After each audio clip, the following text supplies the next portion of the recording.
Good afternoon. My name is Adrian Dix. I'm BC's Minister of Health. To my right is Dr. Bonnie Henry, BC's Provincial Health Officer. This is our COVID-19 briefing for Tuesday, January the 4th. It's our honor to be here on the territories of the Musqueam, of the Squamish, of the Tsleil-Waututh First Nations. Honored to be here today on their lands. And with that, it's my honor to introduce Dr. Bonnie Henry. Thank you very much and good afternoon. Today is our latest update on our province's COVID-19 pandemic response, and this is our first new briefing of the new year, and let's hope it'll be the last time that we start off a new year focused on COVID-19. As you know, the virus has changed and is spreading rapidly. The Omicron strain that has now taken over here in British Columbia means that we are in a different race, in a different storm now. The Omicron variant of concern has taken over the Delta variant and is now the cause of over 80% of the new cases that we're seeing across British Columbia. It varies slightly in the north where it's not quite that high yet, but the data that's posted on the BC CDC website makes it very clear that this has been a variant that has been dramatically different and is spreading in a different way. And those pieces of the puzzle that I talked about a number of weeks ago are starting to come together. It also means that we need to respond slightly differently to this new strain that we're seeing. While we are seeing the rates of hospitalizations and those in critical care slowly creeping up, it's no longer the case that we have 3 or 4 degrees of separation, that you know somebody who knows somebody maybe that might have contracted the virus. The rate of transmission that we're seeing now in British Columbia, like many other jurisdictions around the world, means that at this point, most people in BC likely have a friend or a family member or a colleague who has been infected with the Omicron variant. Right now, in the tug-of-war of transmission, Omicron has the advantage, and we see that in the rapidly increasing case numbers we're seeing here and that we're seeing around the world. For now, in British Columbia, we have taken measures to try and slow that down, and we are coping. But everything we do now makes a difference. Everything we've done up until now has also made a difference. Our efforts have mattered.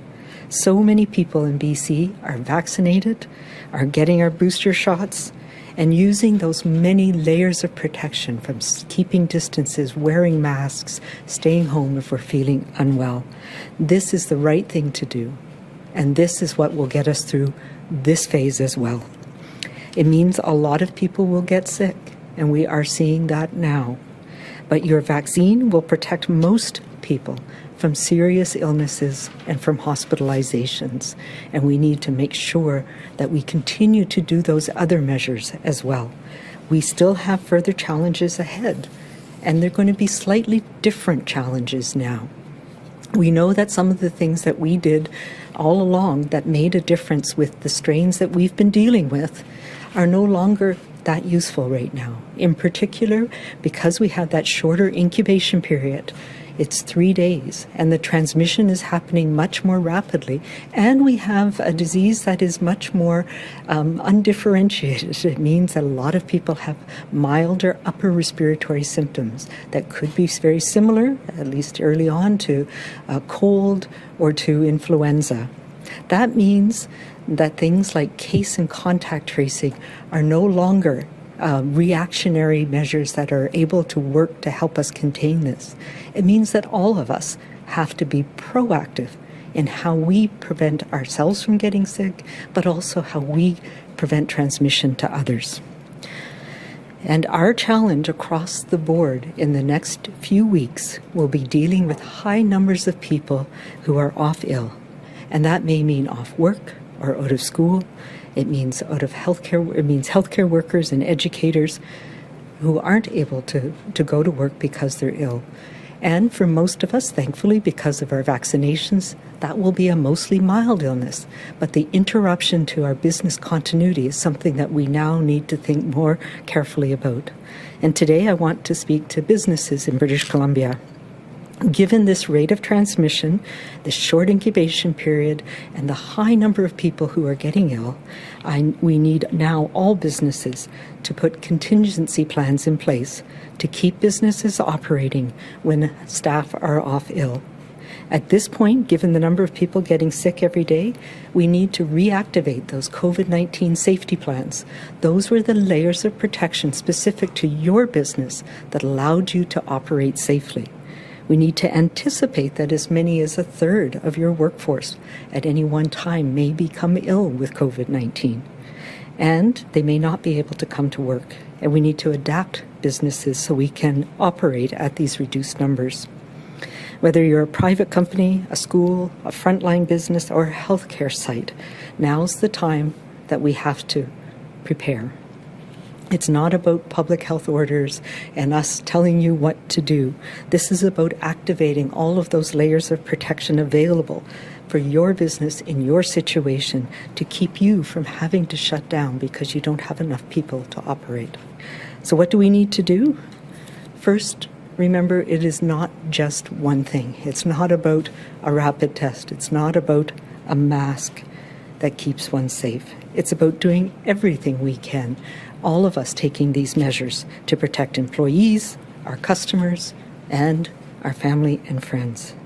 Every layer of protection is not 100% effective. It's putting these pieces together that gives us the protection that we need to keep operating. So what we need to do to prepare? Anyone who can work from home, you should be able to do that. Give employees and customers the space they need to stay safe. Remind and reinforce the need to keep that distance from people. Have fewer people in the same location at once, whether you can stagger shifts, stagger start times and breaks, making sure that staff are not all eating lunch in a small, unventilated lunchroom together, using those barriers, plexiglass barriers, limiting the numbers of customers in a space at any one time. Using appropriate PPE protocols. Ensure you have well-fitting, comfortable three-layer masks and having the ability to do things like washing your hands regularly.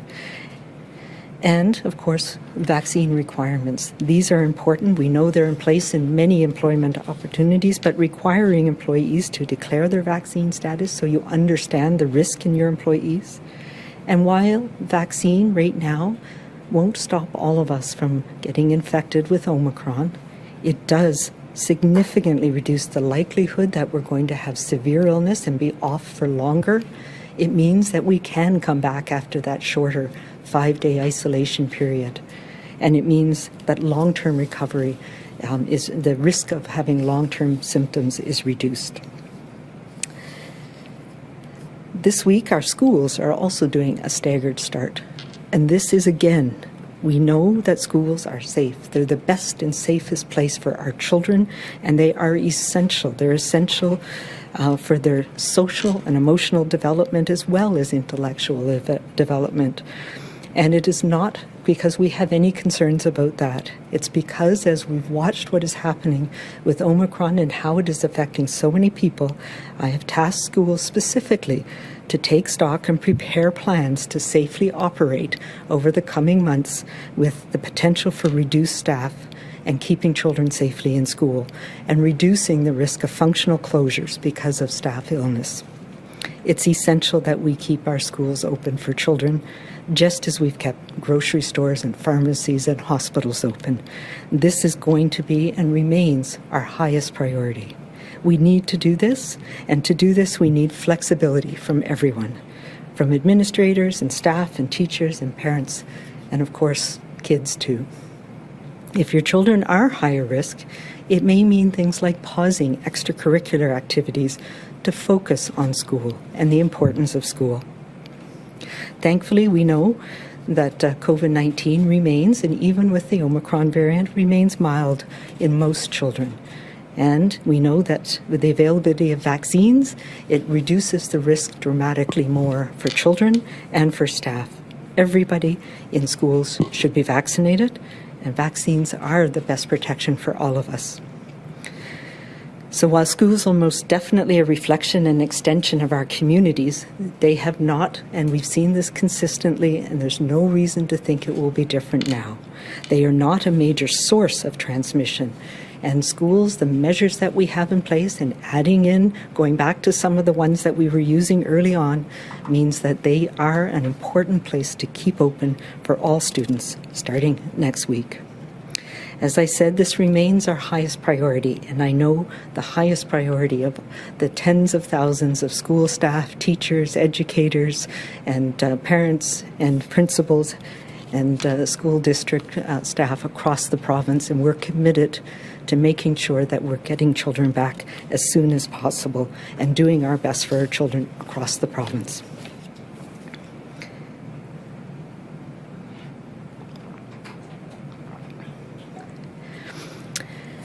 And part of course, one of the important things that we have in schools is that we wear masks when we're in the classrooms, when we're in the school settings, and I remind everybody that the best mask is the one that you wear properly and consistently. And a good fitting mask with 3 layers is equally protective if it's the one that you're wearing. And remember that the mask alone, of course, is not your only protection. You need to use all of these layers, including vaccination, including keeping your distance, including minimizing the time that you're in a crowded indoor space, particularly if the ventilation is poor. I know some people have called for the increased use of respirators or N95s routinely, and I'll just say in the majority of settings, the incremental benefit in a low-risk setting like a school or a retail store is minimal. What is most important is that you have a good-fitting mask that you wear, and you wear appropriately. The other important thing, of course, is as much as possible, if you are feeling unwell, to stay home and stay away from others until it resolves. Don't go to gatherings, no matter how small. And testing is, of course, important. We now, as you know, are at our limit of our PCR testing, and we need to make sure we have that available for people where that test is important because they have underlying risk factors or may be eligible for treatments. So those are things that are really important right now, and we are using the rapid antigen tests that we have to be able to supplement that for people who have symptoms and are lower risk. I also want to say that I'm looking at other areas in our community to make sure that we're taking the best, most balanced approach we can. And physical activity, as I know, is incredibly important for our mental and physical well-being. And I want to thank those who operate gyms and fitness and dance studios for quickly supporting your communities by moving online during this period of high transmission in our communities. I know that this is incredibly important.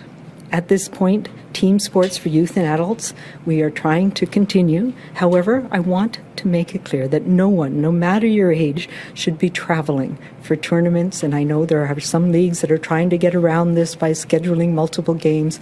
This is not about trying to get around or skirt the rules. It's about taking measures that we need to be able to keep providing some of these activities and reducing the risk that we're going to be bringing this home with us, bringing Omicron home, spreading it around in our communities. So all sports teams should be following the VIA Sport guidelines, staying in your local sports areas, and I recognize this isn't exact, but we will work with each of the sports and leagues to make sure that you know what the rules are.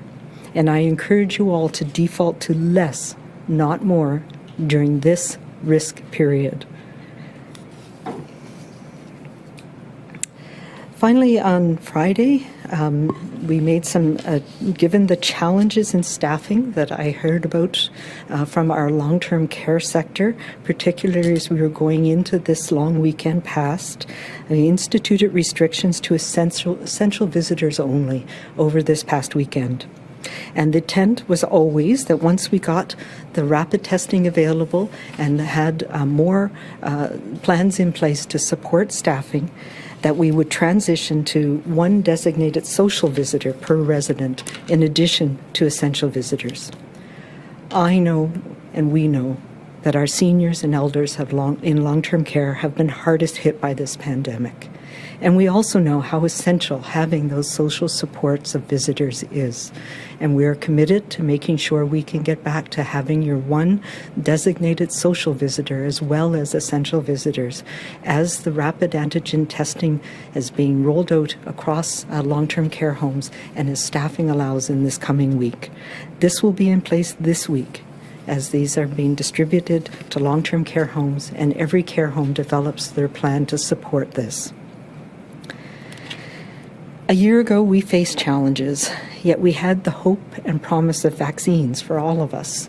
And a year later, that is absolutely so important for how we are going to get through this next phase as well. We all may be weary, but we can take encouragement from what will be brighter days ahead. It is going to be a challenging few weeks, but we have the tools and we have that strong vaccine background that will get us through. We have faced adversity and we have met head-on with unwavering resilience and kindness and adaptability and compassion.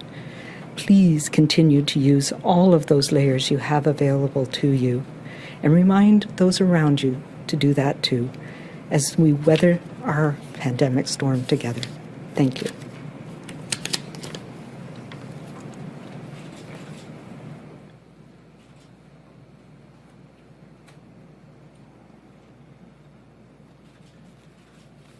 Thank you, Dr. Henry. And I wanted to let you know that we'll be providing a COVID-19 bulletin this afternoon with daily numbers on case counts, vaccinations, and outbreaks.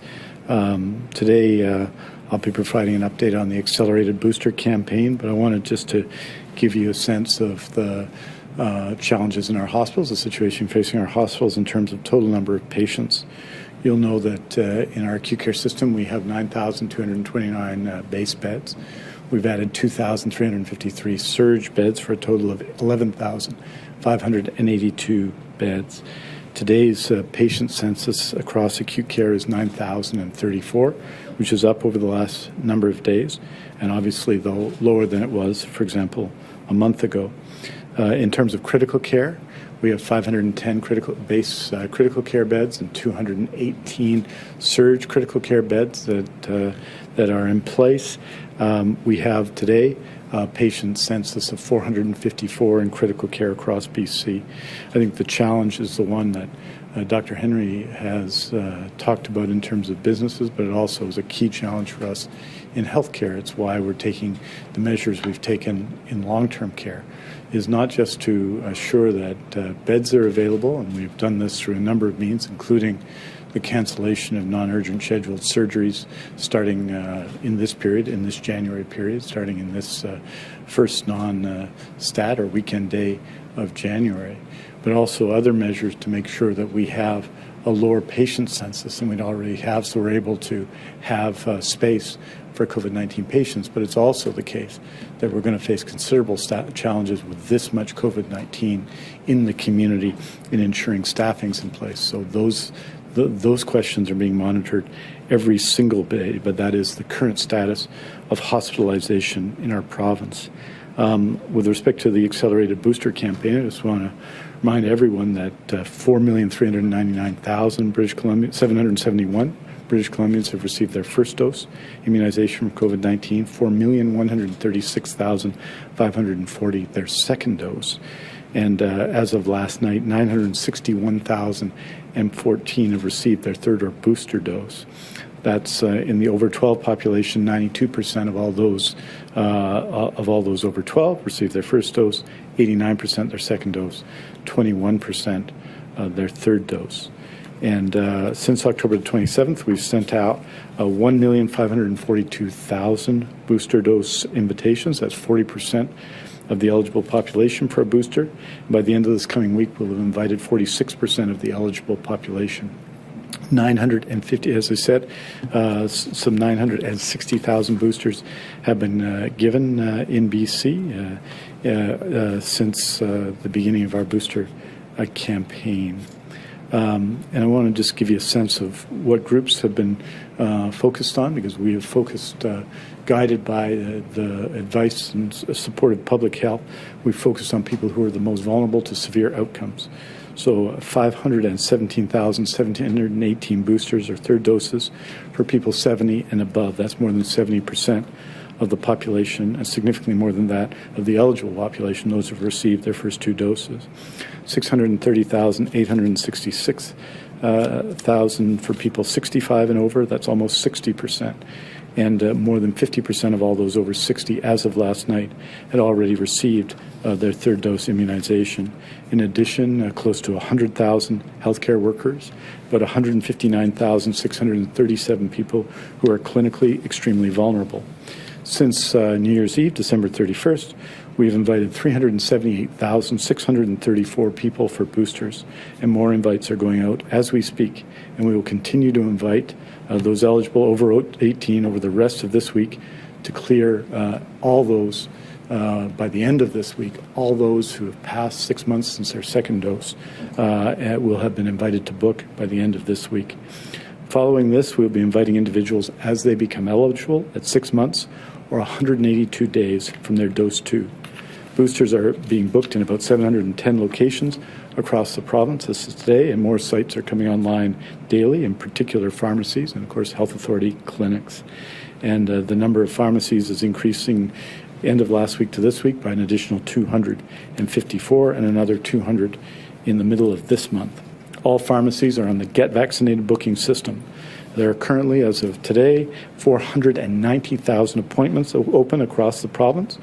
Capacity is growing on a daily basis. Newly added appointments are in pharmacies, both pharmacies and health authority clinics. Anyone who has booked can continue to revisit and try to move up their booking as capacity is coming on steam every day. If you wish to move your appointment from, say, January 21st up to January the 14th, there will be, I believe, occasion to do so. I want to just add one note, and Dr. Henry referred to this, about our pediatric campaign for children 5 to 11. As of last night, 134,822 people, children, have been vaccinated in the 5 to 11 program with the Pfizer pediatric vaccine. 161,252 have booked an appointment, and 177,000, or now over 50%, 177,831 have registered. We very much encourage everybody, all parents to register their children today to get the pediatric vaccine specially designed for children 5 to 11 today. As you can see, roughly 39% of all children have received from 5 to 11 have received their first dose immunization. About 47-48% have booked an appointment, and about 51-52% now are registered. But that number of registrations has to go up as the gap now between the number of people getting the vaccine and the number of people registered is closing. And we obviously want more people to register. It'll make children safer, and of course your family safer as well. What will help us now, I think, is what has helped us all along, adapting our practices and actions, adhering to public health orders, and accepting the public health guidance offered, arranging to get our vaccines and boosters, and applying our COVID sense and skills to all our interactions and encounters. This is, of course, one of, and there have been many, challenging times in our pandemic. And that makes it our time to fight on. We have to continue to do what we all can do as individuals, as a health system, all of us together, to help people in these challenging times. To remember that great differences have always been made by our efforts. To acknowledge that our efforts have made the essential difference all along. And to affirm to ourselves that our continued efforts now will again make the difference we need. All of that is the case now, and I encourage everyone to continue to join together to do what we have in this challenging period of the Omicron variant of concern, do everything we can to help ourselves by getting vaccinated and following public health guidance, and everyone we know, those that we love, those that we know, and those that we do not know. Thank you very much. We're happy to take your questions. Thank you. As a reminder to reporters on the phone, please press star 1 to enter the queue. You are limited to one question and one follow-up. Please also remember to take your phone off mute, as you are not audible until your name is called. Our first question is from Richard Zussman, Global News. Please go ahead. Dr. Henry, considering what you said around functional closures, should British Columbians no longer anticipate that you are going to put restrictions in place and rather count on sectors to put in policies? And for example, with a Canucks game coming up potentially on Saturday, although COVID could postpone that, should the team put in place capacity limits rather than wait for a provincial order?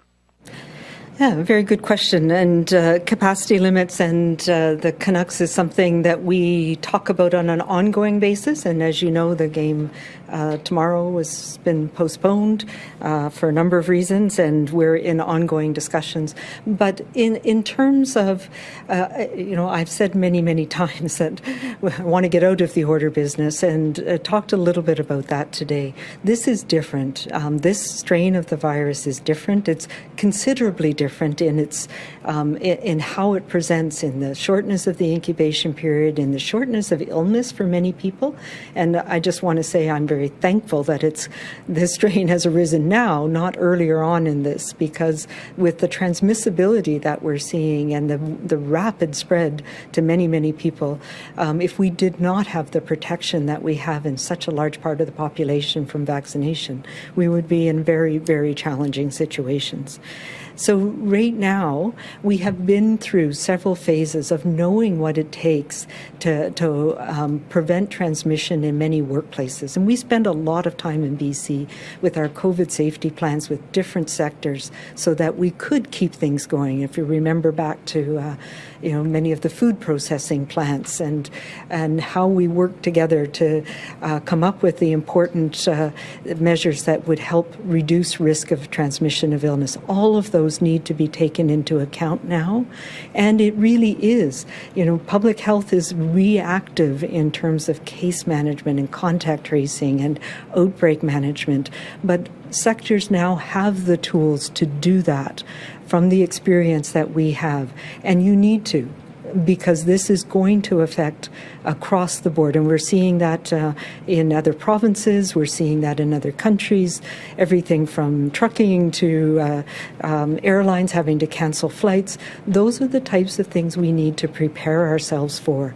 Part of it is doing things to reduce transmission, to allow people to stay home if they're ill for that period of time, but also to have business continuity plans in place. And yes, I do think it is over to the sector now. It's not me who can order these. It's how we need to get through this new wave together.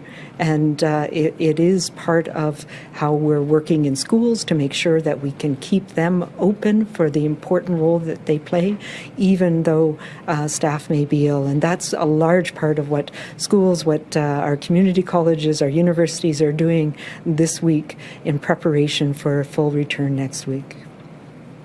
Richard, do you have a follow-up? I do, and it's a bit of a multi-parter with some things that have gone unanswered over the last few days. Just trying to get a sense of whether the province is considering shortening the vaccine gap for kids. I know some jurisdictions are allowing kids 5 to 11 to get a second dose 3 weeks after the first. Is there any guidance about, with so many new COVID cases, is there guidance around when people who have had COVID recently should be getting their booster? Should they be waiting longer or book immediately? And you alluded to this, Dr. Henry. Is there any shift we've seen in how long people are staying in hospital with COVID now compared to before because of Omicron? Okay, so the first one, intervals for children, especially the 5 to 11, but also some of the 12 to 17. No, we are sticking with 8 weeks for a variety of reasons. One, we know that that even 2 doses is not going to prevent transmission from Omicron, and we know that even the first dose is really important for building up that strong antibody but also that cell-mediated immune response. And that takes time to develop. And it's very clearly shown in adults from the work that we've done here in BC that extended interval is very important for having that mature, longer-lasting immune response. And we have no reason to believe that will be any different for children. So we are keeping the interval at the 8 weeks because that gives you the best, longest-lasting protection for whatever comes next. I think it's very clear we're going to be living with this virus in its many different forms for many years to come. And so we want to have the maximum protection from the primary dose of vaccines that we can get for all. Excuse me, in terms of boosters, you can receive even if you've been infected, particularly right now with Omicron, we know lots of people are getting mild infections. When you are feeling better and recovered from that infection, then you can get your booster dose. And we do encourage you to get your booster dose. As we know, this virus is changing, and when we have that immune response to the virus itself, it can be to different parts of the virus, which sometimes gives us a stronger response to different proteins in the virus. But we know that the vaccine boosts that immunity, particularly to the spike protein, the one that binds into the cells. So it gives you super immunity, if you will, if you get both vaccine after you've been infected. So it is important to continue with that. And any time after you're starting to feel better, you can get the booster shot. Third question was about length of stay of hospitalizations, and so that is something we're watching. We have seen a slight increase in hospitalizations, and we're doing a deep dive. We started on the weekend to understand not only, and we're seeing this in jurisdictions in other places as well, to understand how many people are admitted to hospital because of COVID, how many people where COVID is detected once they've been admitted to hospital. We know that happens because we're doing screening in certain cases, sometimes before surgeries, for example, and how many people have underlying illnesses that may be exacerbated by COVID. And these are questions that we were talking about nationally this morning and over the weekend. You know, having a good understanding of actually how severe an illness Omicron is causing by age and by underlying risk factors. So those are details that we still are trying to gather. We don't have a high number of cases yet in hospital in BC, so that's something that, as I've said, we're watching really carefully to better understand the actual severity of Omicron compared to Delta, for example. But early indications show that in other parts of the world and early indications here that a shorter length of stay for people who are admitted with Omicron in people who are vaccinated. So that's something that we'll have more details on by next week. Our next question is from David Molko, CTV. Dr. Henry, David Molko here at CTV. I'm just going to touch on what Richard asked, but perhaps put it a different way. One of the things you said just in the briefing now, you said it's not about public health orders and us telling you what to do. So with respect, you're the provincial health officer. When you say, I want to get out of the order business, my jaw just hit the ground. I'll make the leap and say I'm not really the only one. So we're seeing more orders in places like Ontario, indoor dining closed, Quebec, a curfew. Manitoba just announced further school start delays, I think another week or two. So respectfully, help me pick my jaw up. Why isn't that, in your view, the path for us in British Columbia? Yes, from the very beginning, you know, public health orders are there as a last resort when we want to make sure that people are absolutely doing things, and we want to do them in what we call the least restrictive means. That has always been our philosophy here and how we've moved forward. It's trying to find that balance of doing just enough so that we can prevent the surge on morbidity or mortality. And it goes back again, and I've said this many, many times, to what are our goals of our pandemic response. And, you know, primary is to prevent serious illness, to prevent sickness and death, to prevent overwhelming of our healthcare system. And that's a really, really important one, because when the healthcare system gets whelmed and overwhelmed, as we saw in the north for example, most recently, it means that people can't get care for other things, not just COVID. And that affects all of us. That has a population health effect. And thirdly, and really importantly, it's to minimize societal disruption.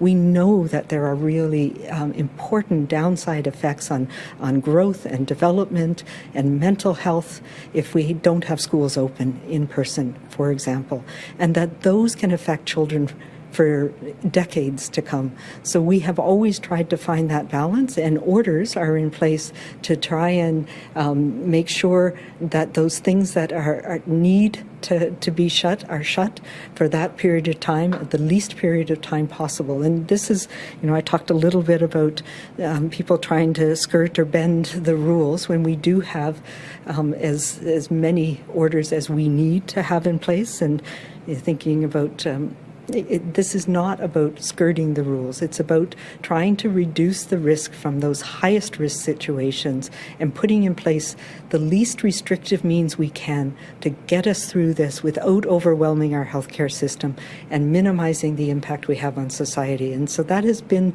our approach here in BC from the very beginning. And we've done this together.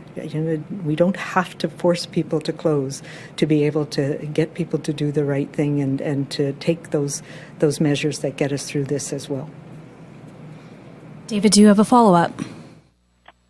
Thanks, and Happy New Year, by the way. But speaking of that tricky balance that you've mentioned, I know you've said this and others have said this who are watching, you can be accused of overreacting before things get worse and afterwards accused of really not acting fast enough. But I want to kind of look back over the last few weeks as Omicron quickly flared its head here in BC. This is a question both for you and for the minister. What do you wish you'd done sooner when it comes to your response to Omicron, and how are those lessons going to guide decisions moving ahead? Yeah, so if I look back on it, and I've said this many times, that there's always trade-offs, and we try and find that balance, and we agonize over those decisions. And I think one of the things that we've had in place is some baseline things for some time, things like mask wearing in indoor public places. And it becomes more and more important to have those baseline measures in place. We've had restrictions on numbers of events and things. And then moving into the holiday period, again, trying to find that balance where we know that it is social gatherings and social connections and types of indoor activities that where we started to see this spread more rapidly. And as you know, we were coming off Delta, so we still had some very strong restrictions in place in some communities that were making a difference. So we were trying to find that balance.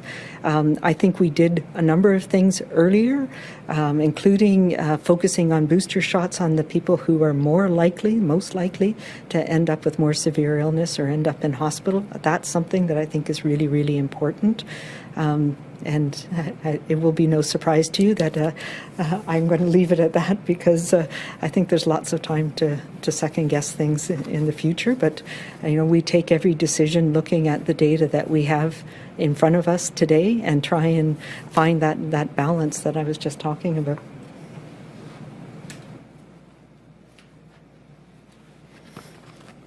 I think what you've seen from public health and Dr. Henry is a clear response to the Omicron variant of concern. We've put in place public health orders where necessary.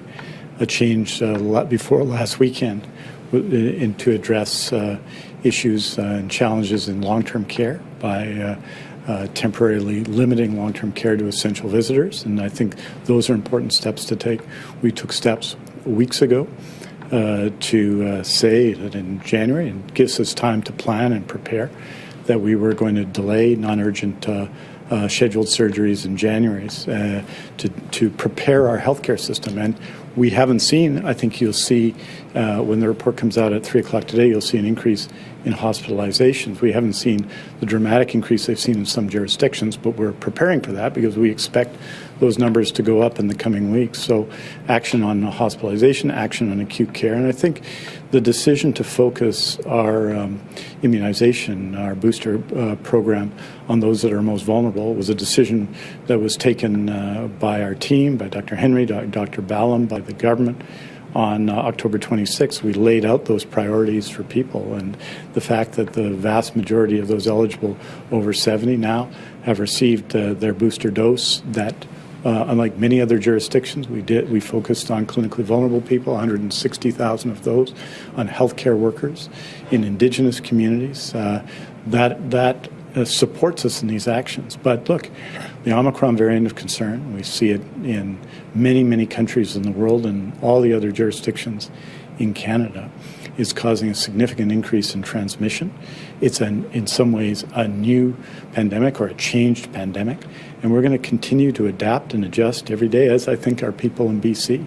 And I think what's really important right now, and I'm happy people can assess and judge, and they will, in BC, but I would say all of us have to assess these new circumstances and recommit ourselves to following public health guidance and orders. And when there are public health orders, because we've been, I think, balanced in dealing with public health orders in the time, those public health orders need to be adhered to. And the public health guidance, you need to adhere to that too for your own health and those that you love. And if we continue to do that, we're going to get through this period. But this is immensely challenging and different than the Delta surge, the previous waves we've seen, the Delta surge, or the challenges at the beginning of the COVID-19 pandemic. And we're going to keep adapting and learning every day. And as our people in BC, and I think together, we can respond well to this situation as well. Our next question is from Lisa Cordasco, Vancouver Sun. Thank you. I'd like to ask on behalf of advocates for those in long-term care, they're asking that you make it a requirement that every resident is entitled to an essential visitor. As it stands, about 25% of long-term care residents have a designated essential visitor, and the criteria is applied by individual care home administrators. And so they're asking, will you make it a requirement that every resident is entitled to an essential visitor? Yeah, so we went through this last summer and working with the seniors advocate and the long-term care sector. And there's two different types of visitors that we recognize. Both are essential. One is a designated as an essential visitor in terms of they provide additional care to that individual, help them with certain things. And yes, that is a decision that's made between the resident, their family, and the facility. But the other one that is equally essential in the life and quality of life of residents is having social visitors. And so we have a designated social visitor that every resident is expected to be able to have at least one. We've had a provision for more than one, and then, of course, as you know, over the last little while, there's been unlimited numbers of visitors. As we're moving into this risk phase again, we know that residents are well protected, but because they're older and we know that immunity wanes over time, there's still a risk, and we want to minimize the number of people that are going in and out of long-term care homes during this high transmission period.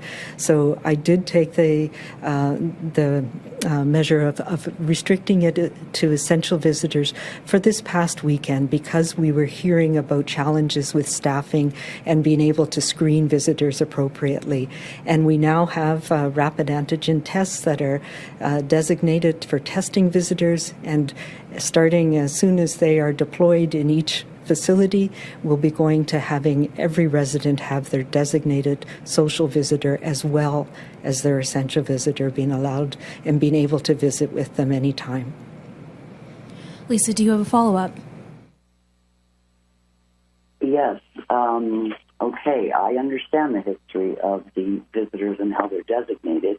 What I'm saying is that, never mind. Let's move on to the rapid test.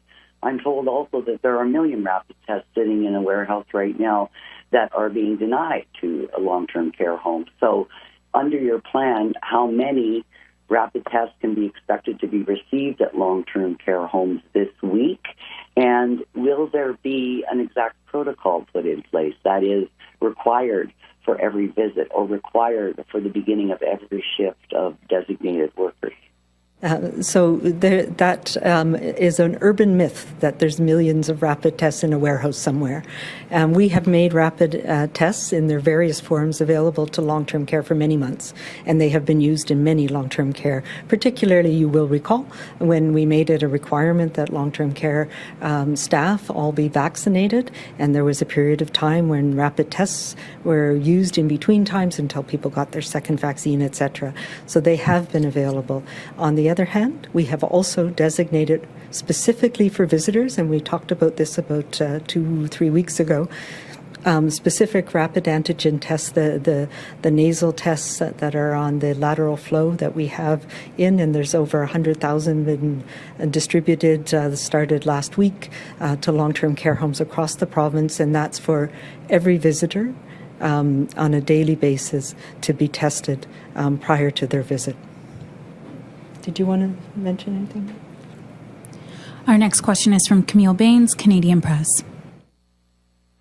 Hi, Dr. Henry. Thanks for taking my question.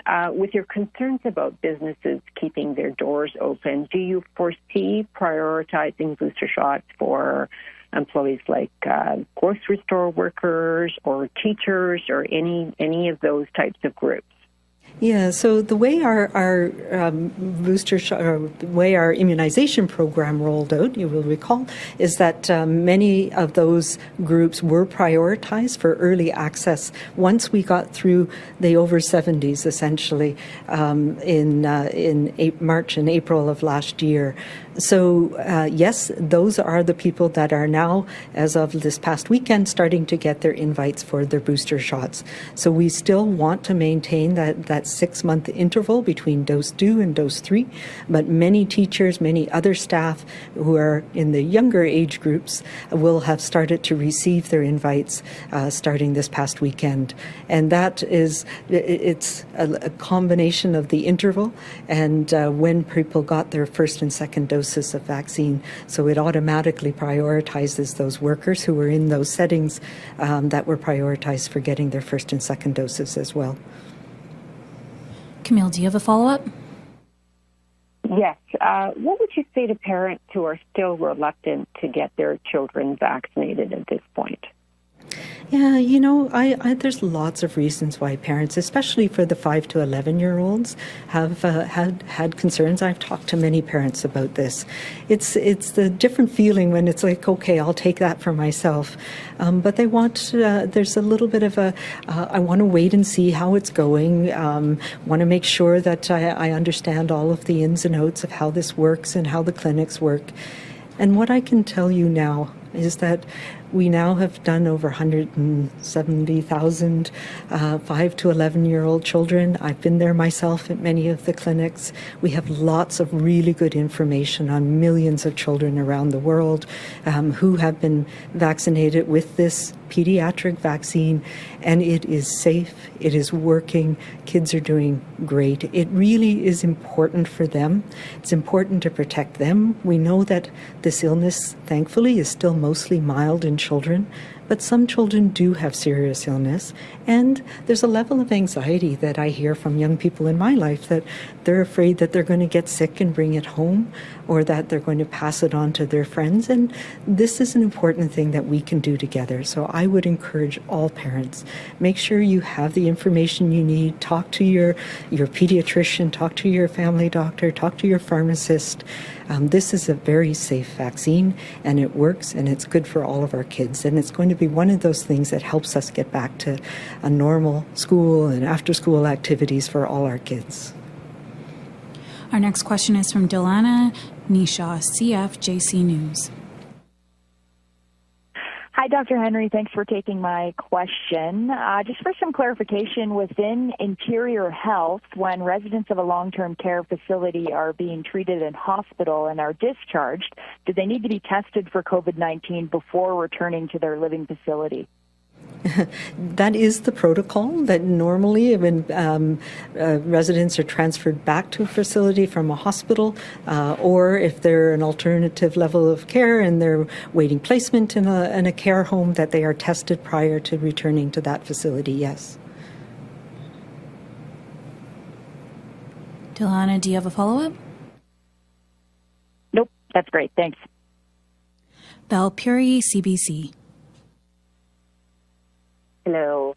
The gym owners we have spoken to want to see the data around COVID transmission in gyms. How and when will you be able to provide that to them? And if could you answer in English and French, please? Yeah.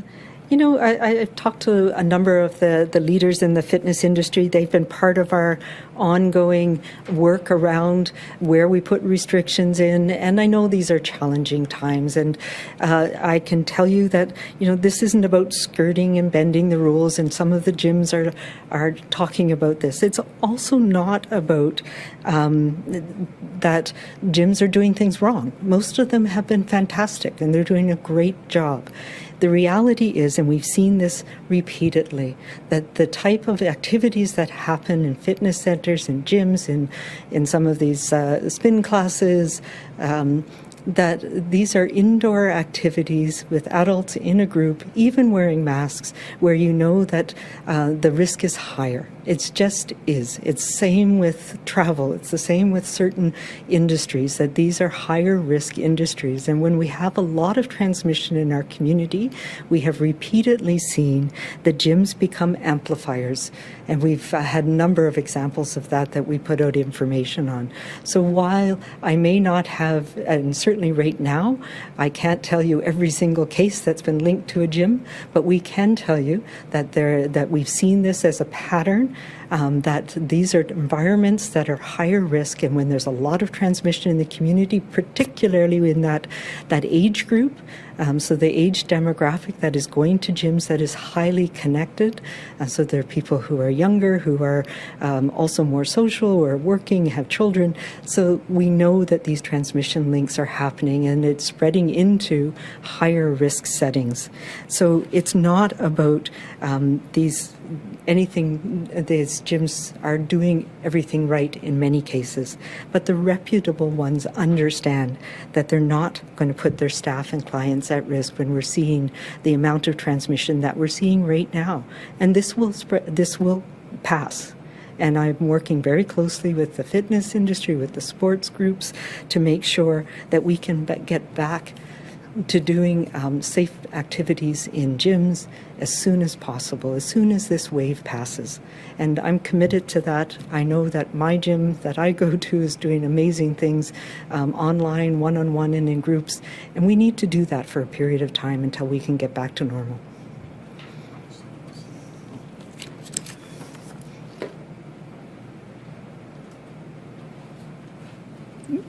Le taux de transmission en Colombie-Britannique est 8 fois ce que c'était avant Omicron. Donc, l'industrie de la bien-être, l'industrie des gymnases, cette industrie qui importe des gyms est importante dans la province. Elle fait un gros travail depuis des mois pendant la période de Delta et d'autres variantes dans la province. Or, avec Omicron, avec un taux de transmission de 8 fois, c'est pas une question de ce qu'on peut faire. Dans ce cas, c'était nécessaire de les fermer, sauf pour des classes virtuelles à l'heure actuelle. C'était nécessaire pour ces raisons. The transmission, the test positivity is 8 times what it was before Omicron right now in BC. And so some of the things that we were doing in the period before Omicron, we can't do now in the same way. And it's very difficult. It's not an issue that gyms didn't do what we asked them to do in the period beforehand, because we did. We worked together on that, and public health worked very closely with the industry. But we're in a different situation now that require that the action take place. Obviously, now that gyms are not open, that the information or the evidence you've asked for will not be attainable now. But public health rightly determined that they needed to take action. This was one of the areas that needed to take action in this period of very high transmission of COVID-19. Val, do you have a follow-up? Yes, please. When you consider the types of situations that could force the closures of schools, what level of sickness would have to be in place to trigger such a closure? And, how much notice would parents be given if the school was about to close? And once it closes, would the learning just go online? Yeah, that's the reasons why there's a number of days here for staff to address all of those specific questions. Those are the things we've been working with them. What are the protocols for reporting of how many people are absent, whether it's students or staff for sickness, what type of illness are we seeing? These are things that we have in place for influenza and norovirus outbreaks in previous years. So we need to put them together and make sure that they're school-specific and district-specific. So there's what the planning scenarios we're looking at, and I talked a little bit about this for business, is, up to 10% of staff are off ill. What do you do then? Up to 30%, how do we manage? And what triggers would mean going to some sort of a hybrid? How would we manage it within a district, within a school? So that's the reason why we're taking some extra time to put those protocols in place, because it'll vary. A school in a small community where there's not as many staff available to support.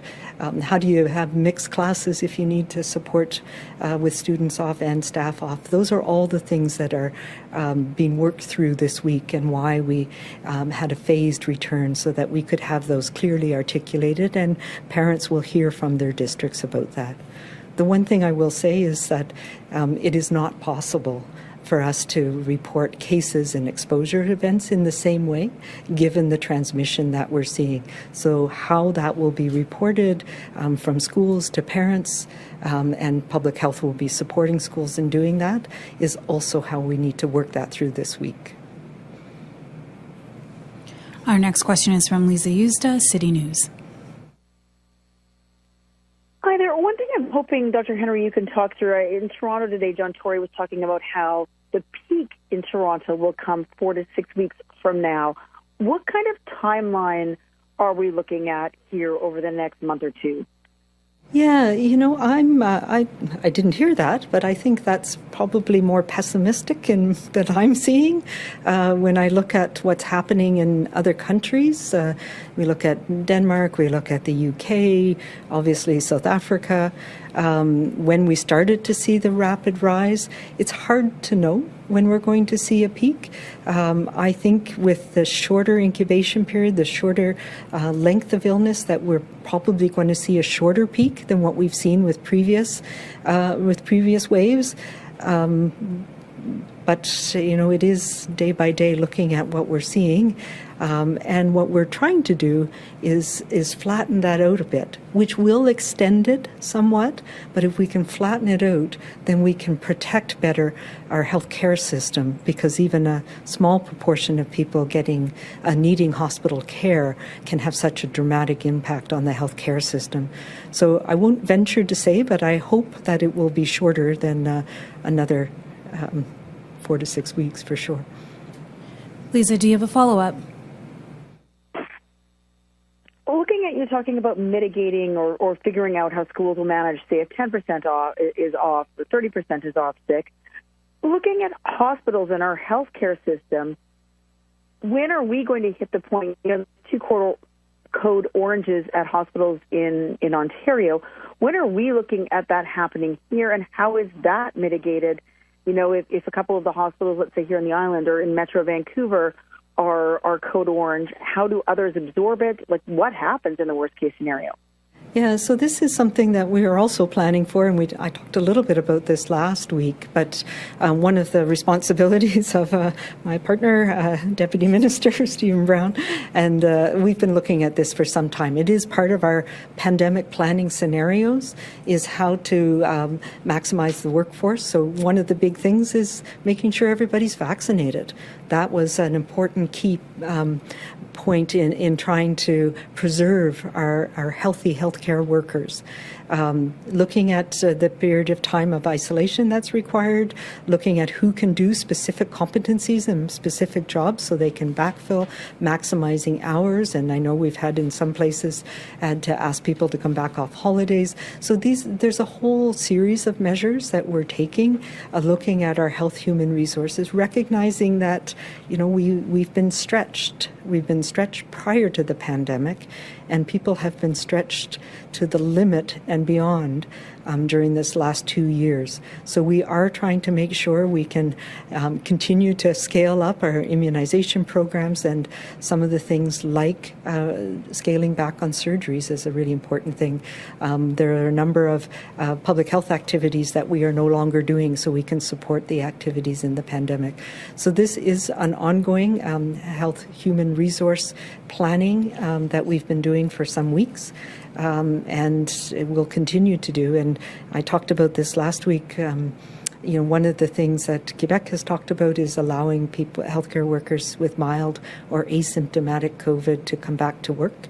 So we do have protocols for that, should that be required, because that would be absolutely a last resort, and we'd only want them to work with COVID patients, for example, so that we wouldn't increase risk anywhere else in a facility. But the protocols for how that would happen, what we call fitness to work protocols, those are all developed as well.